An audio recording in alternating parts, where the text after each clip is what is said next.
Sicista primus is a new species of the oldest ancestor of today's birch mice.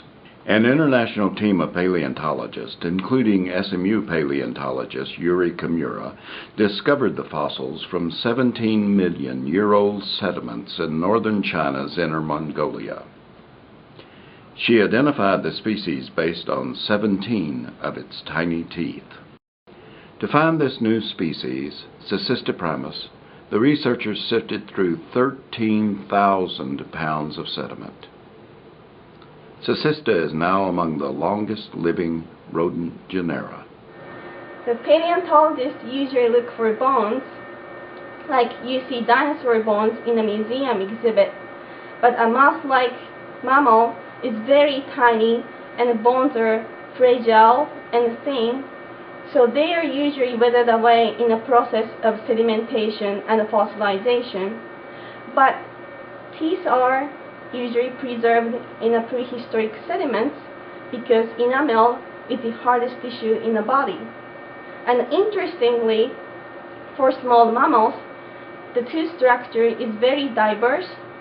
From that we can identify the species. Birch mouse teeth are not easily visible to the naked eyes.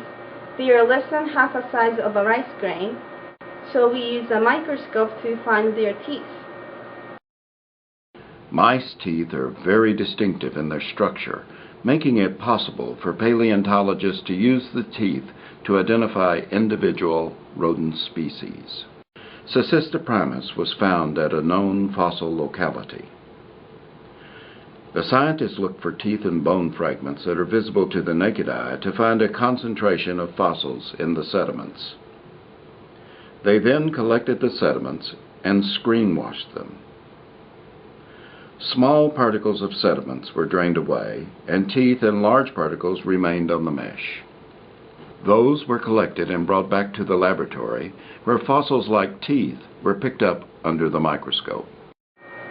17 million years ago, Inner Mongolia was very different from modern dry grasslands. It would have been a variety of vegetation along river with patches of shrubs, forest, and grass. In a green-rich environment, Sicista primus would have eaten insects, fruits, and seeds, just like living species of birch mouse. Kimura says it is really striking that the genus of birch mice has existed for such a long time. They represent one of the most unique rodents on Earth, whose ancestry now spans 2 to 3 times the average.